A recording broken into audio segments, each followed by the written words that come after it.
I'm Helen.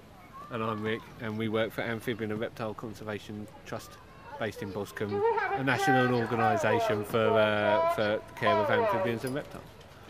We're very lucky in Dorset, aren't we, for amphibians and reptiles? Can you give us some details on that? Yes, I mean we've got a large amount of heathland. I say a large amount. There's not an awful lot left nationally, but we've got a good percentage down here, and a lot of our amphibians and reptiles rely on the heathland. So we're very lucky in this area. So we've got all of the six species: that's sort of common lizard, sand lizard, smooth snakes, slow worms, adders, and grass snakes, and then North Dorset and sort of Wiltshire and area is very good for great crested newts, which is the biggest newts, and they're quite rare nationally. And then obviously we've got frogs, toads, and both palmate and smooth newts as well. So we've got the whole suite of species in this area. So yeah, very lucky indeed. What about people's attitudes towards snakes and amphibians in general? People are very, very fond of their frogs and their toads. Slow worms, they tend to be a little bit more wary of snakes. Kids are absolutely fascinated by them, and that's one of the good things about doing these shows, is actually getting to the children and getting a real enthusiasm out there for these animals. What's the main threat to these species? Loss of habitat and habitat fragmentation. Loss of heathland habitat to development and places like that.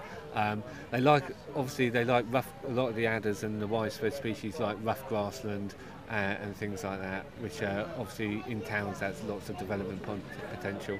And obviously we've lost a lot of ponds over the last 100 or so years. So that's all your amphibians out, and then the grass snake, which feeds on amphibians primarily, obviously loses that as well. That's why North Dorset is quite so good around Shaftesbury, because there were still a lot of ponds in the farmed landscape. So that's why it's a hot spot for great crested newts. And what about adders? Adders. What about adders? What about adders? We like adders. We've actually got a website called Add an Adder, where we ask people to log on and record their sightings. And we're doing a sort of a sliding scales campaign at the moment, which is aimed at getting people to give us records of where they've seen animals and helping to identify which snake it is. We get a lot of calls from people with snakes in the garden, and I'd say probably the majority of them associate snakes with adders, and they think they've got an adder in the garden, and most of the time when it's described it's usually a grass snake.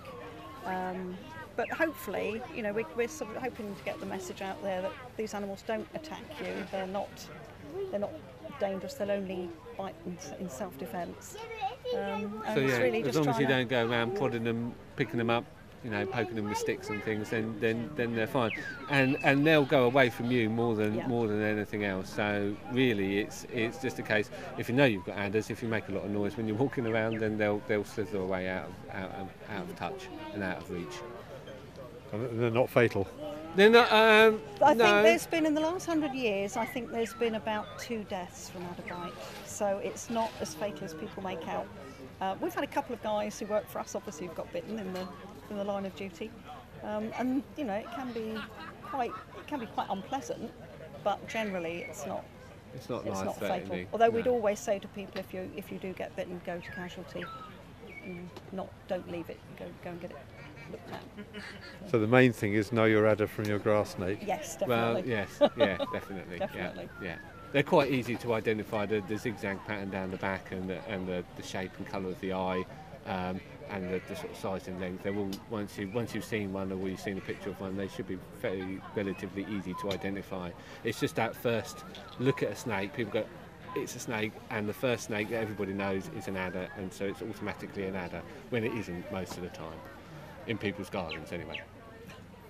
There are quite a highly misunderstood sort of range of species, but they're all very important. They have all their niches and their ecological things to do, and they're well worth conserving. And there are gorgeous animals like this smooth snake here, which is Britain's rarest reptile. And they're just beautiful creatures that deserve a good chance to exist, and they can very easily coexist with us. And if anybody does have sightings, does see anything, please log on to our website and help us with our sliding scales campaign.